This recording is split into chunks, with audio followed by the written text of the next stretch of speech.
Howdy, Theologians. Welcome back. Hello. Howdy, Mitchell. How's it going? That's good. Are you ready for Christmas?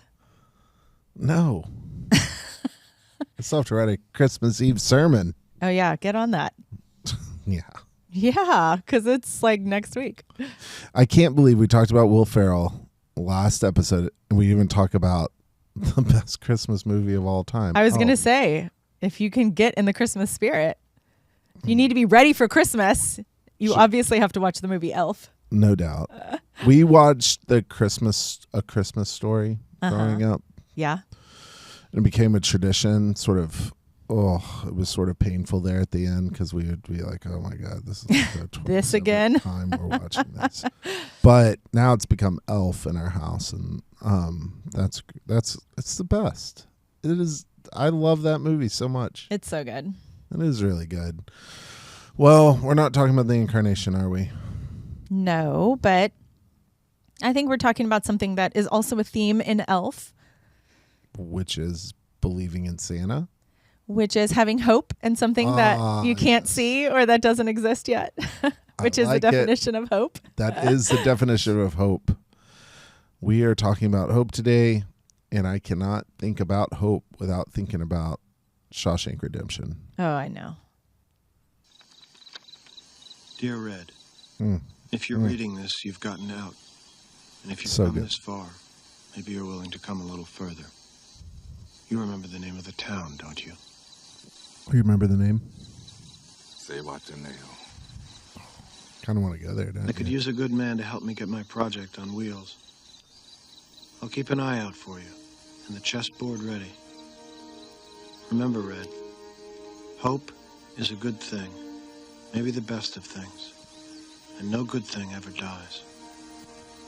I will be hoping that this letter finds you, and finds you well. Your friend, Andy.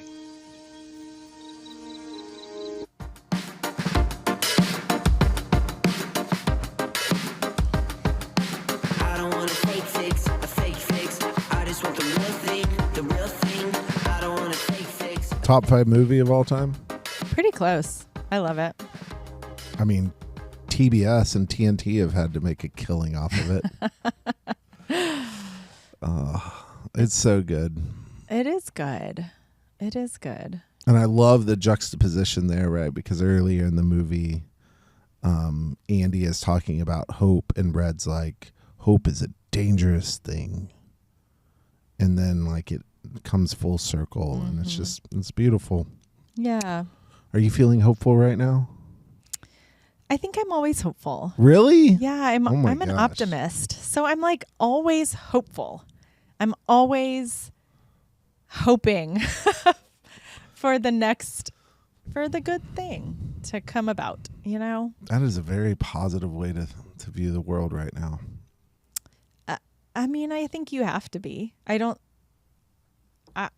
There's also a quote that I love that's like, hope is not like pristine and dainty. It's like in the arena with mud on her face and like blood under her nails. And it's like, she's knocked down, but she's going to keep getting up. And I just think of hope as like having grit as well. Yeah. And like refusing to give in to despair. Yeah. I'm with you. So I think in general, like I'm a hopeful person. real palpable right now. Well, it doesn't mean I'm not sad or worried, but I do think in general, I am a hopeful person. You know what made me the most scared and worried? So last week, did you see this? I don't know. OpenAI launched their new video maker, like text to video. Called Sora. And it's on the screen. And it makes me really nervous because I think that it's going to have the ability to erode truth, and that we're going to have this inability to trust what we see or read or hear. And, some of us will be able to figure that out, but there will be so many of us all over who just consume media, who aren't thoughtful in what we're reading or question what we see, it's got me really, I've been really anxious about it. I've been thinking about this in a very broad way, and it makes me wonder if we're like gonna circle back to the value of the live presence then, and how different, like how right now we've depended on technology to connect us when we can't be present in person. But that's, to your point, it's going to become, see it with our own eyes. We're gonna not be able to trust whatever we see on a screen. But if we then can see or hear something with our own eyes, I wonder if that'll elevate the value of that. I mean, I think about how information was shared before screens, before technology like that. Yeah. It was read and people had to travel to places to like hear good preaching or hear a political speech or to be educated. I mean, there was the only option was like in person. And so I do just wonder if like this is going to maybe force us to circle back around to that, to highly valuing that. That is a very hopeful view of well, and we have to know somehow. We have to be able to figure things out somehow. I agree. My bigger question though is, how do we cultivate genuine hope in a world that feels overwhelming? I think that's like the question that I have, especially as we are moving towards Christmas Day and this the birth of hope into the world. I am pondering, like, what does it mean to cultivate such genuine hope? And I'm curious if you have any tips for me. Ignorance. Don't read those news stories about AI. Put your head in the sand. I kid. Hope is what? A feeling of expectation, a desire for things to become a certain way, to happen a certain way. Yeah, I mean, I think hope is again, it's that looking for something that's not yet realized. But I think hope is expecting, anticipating something good, something better. And it's easy. I mean, it's easy to think of all the reasons why it'll just go from bad to worse. But that's why I think there's like some grit to hope, and it kind of demands effort, because it's not, it doesn't just accept that things are going to get worse. It says, no, I believe they could also get better. And so I think hope looks for opportunities and for signs and for the glimpses of goodness in the world. And so it is about kind of choosing what you pay attention to. I mean, I was joking about the ignorance thing, but I mean, it is about saying, okay, what am I going to focus on and pay attention to? I think, yeah, it is absolutely, I think, essential that if we're going to cultivate hope, we have to be able to spend as much time maintaining and caring for our own spiritual lives and the spiritual lives of others as we care for anything else in our life. Because from a Christian perspective, hope is this sort of fruit that comes from faith. It's the evidence of faith. It's not about clinging to certainty. Yeah. Or some sort of guaranteed outcome. I think hope is about trusting in God's faithfulness and love, even when things feel really uncertain. And that is the work of the church and community. It reminds me of when I was with Nadia Boltz-Weber as an intern, back when her church at the time was really small. And she pulled me aside once and was talking to me about statements of faith. And we were talking about sort of the distinction between all the folks in the room and how some people believed certain things and some people didn't believe in those things. And she said something along the lines of essentially like, when we read the Apostles' Creed, for example, not everyone in the room believes everything, but that when we read it together, the community affirms it to be true. And I've really taken that and applied it to hope. I think that that's the role of the community, to maintain hope as a body in a world where we can be picked off one by one and thinking like, oh man, it's just like, too overwhelming. Like it's all going to hell. Like it's not going to be, the outcome that we hope for is not going to come about. And that's why I think hope is best fostered in community. Yeah. We have to be in sort of this right relationship with one another so that we can hope on one another's behalf when we sort of run into these situations where it feels like it's too much. Well, yeah. I mean, I think if hope is us, saying that we believe that something can be better, and if hope is then choosing to focus on the glimpses of good that we see, there are times when we can't see the good around us. There are times when we're trapped in, this unclear, hazy space. And so we need those folks around us who can see on our behalf and who can remind us when we've forgotten. I mean, I think hope, it requires effort, and it's not effort that we can do by ourselves. We have to have those around us who are also hoping, who are also, pointing out the goodness and the beauty and the progress that's there when we have failed to see it. I mean, it's hard to cultivate or maintain hope by yourself because it does take such effort, I think. Yeah, and eventually we're going to run out of it. We're going to become exhausted. We're going to not have the capacity to keep hoping, especially when things become very personal or we're impacted at a very sort of specific personal level. It's easy to sort of lose hope. And I think this is why Advent as a season is so important, because we have to come face to face with that reality that the world seems broken. Yeah. I don't want to say it is broken, at least not to sort of a devastating, unrepairable place. But we have to be honest with where we are and where the world is.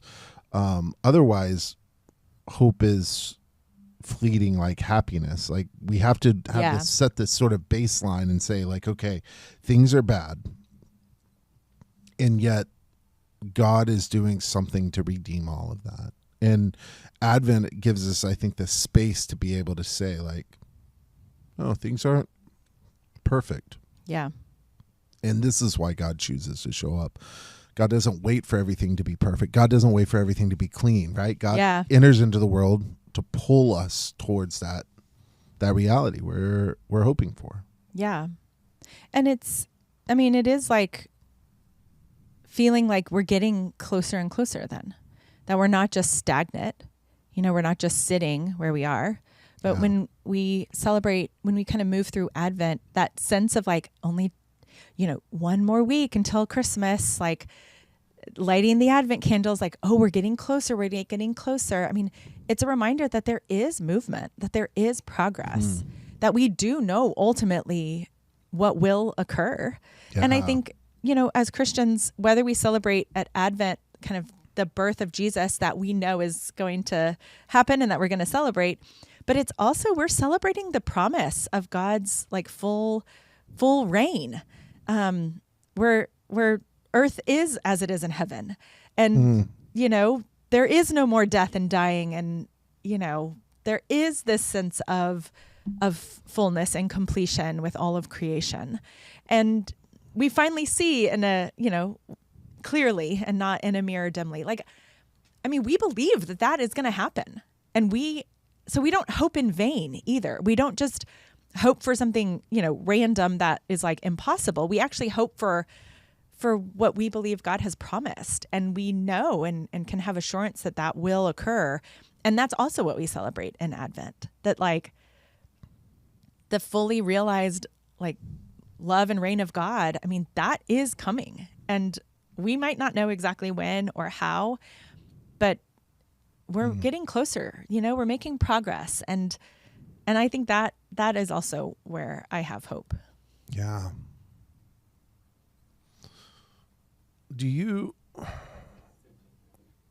When I think about when I think about Paul does a lot of good work here. And so Yeah.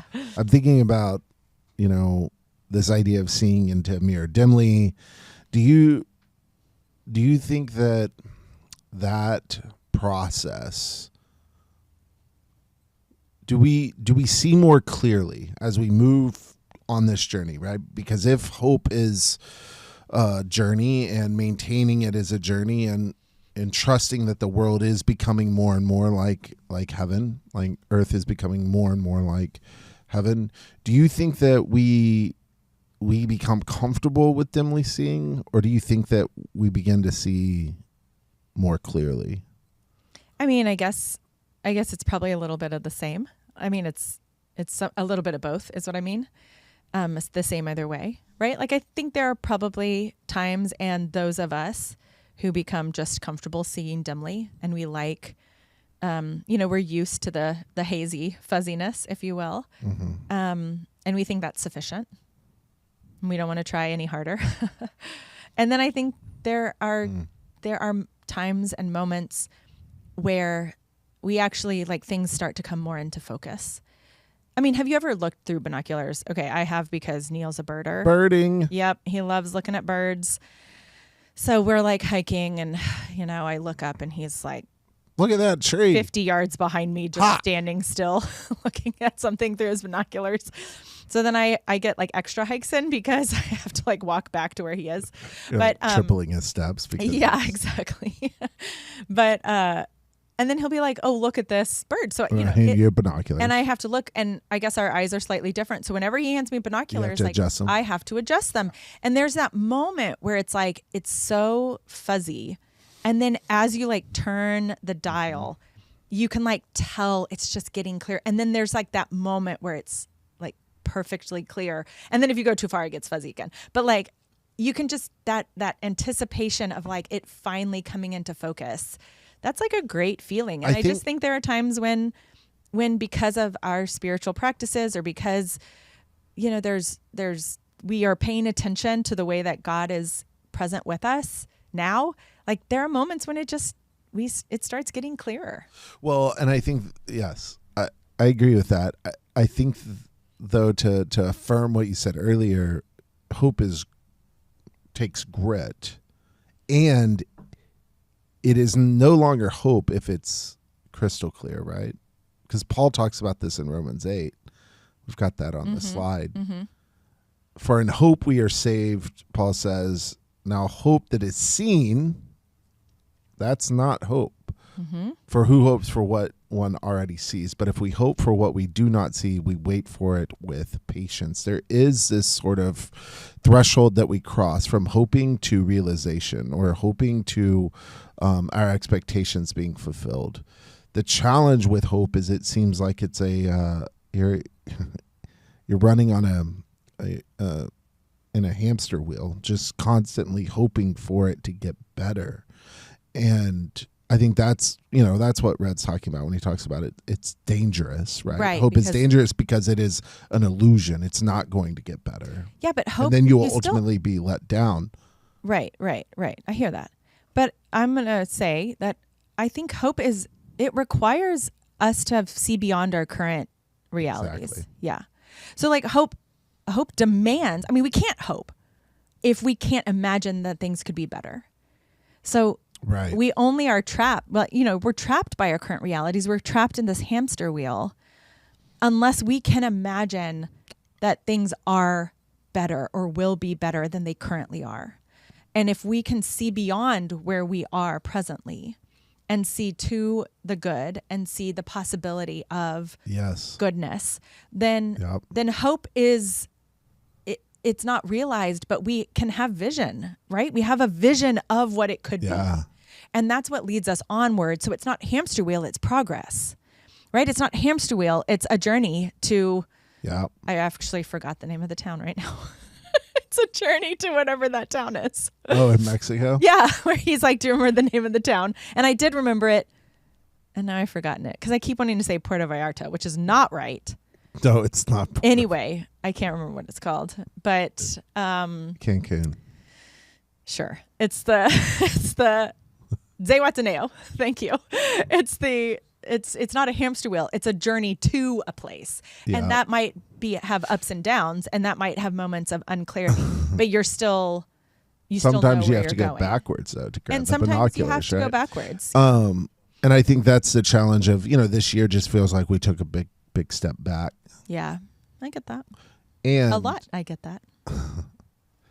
And I think though, this idea of hope being this journey, something that inspires us to imagine something different. This is the promise of the incarnation, because God choosing to dwell among us is ultimately revealing something that we can't imagine without God's help. Yeah. Right. And this is where it becomes I think a real aspect of our faith.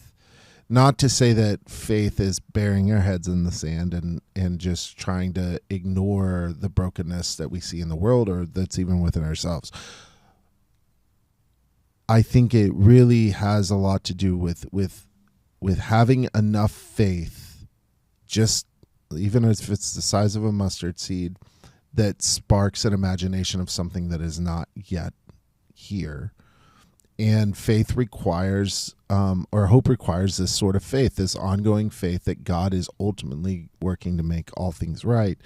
And this is, I think, the essence of the Advent season, this tension that exists between the brokenness and the potential, the tension between feeling like we are abandoned and hearing a story about how God chooses to enter into the world. And I don't want us to miss that tension, because it's in that space that I think we grow the most as disciples. And that's where good theology can make all the difference in the world. It can stretch us and puts us into these positions where we are, it's a real spiritual exercise for me right now to find hope for what 2025 is going to look like.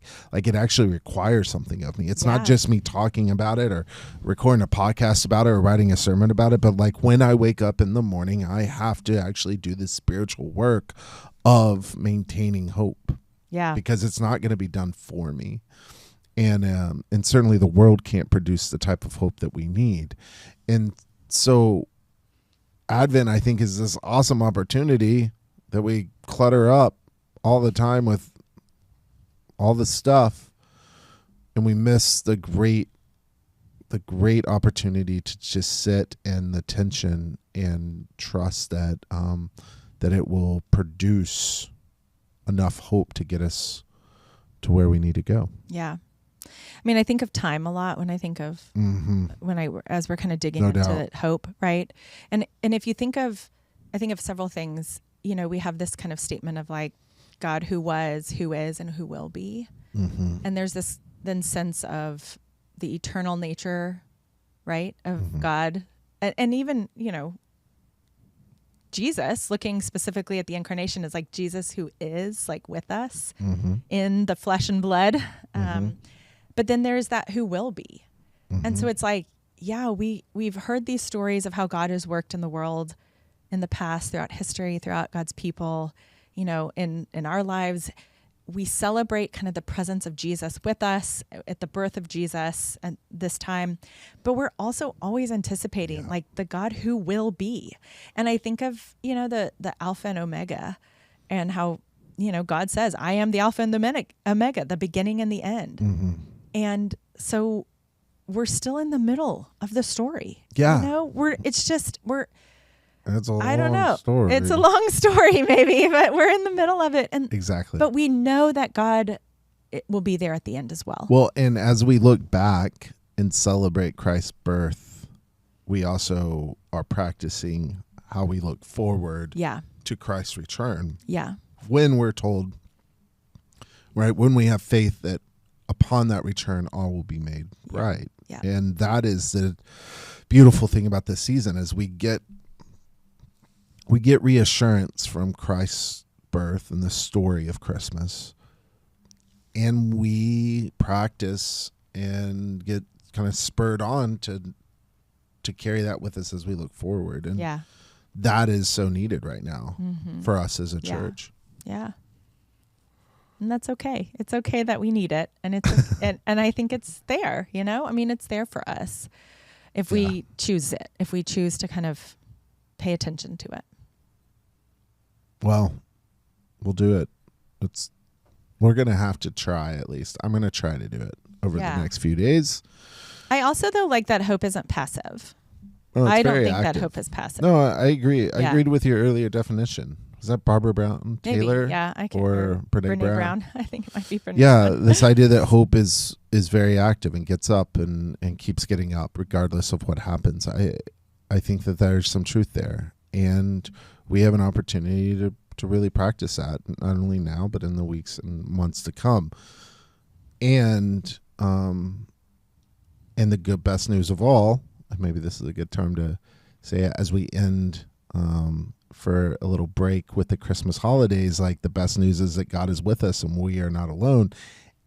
And that hopefully for all of us will be something we can meditate and pray on over the next few days as we celebrate Christ's birth, that God chooses to be with us, and that choice is a good choice and elevates us. Yeah. As you said last week.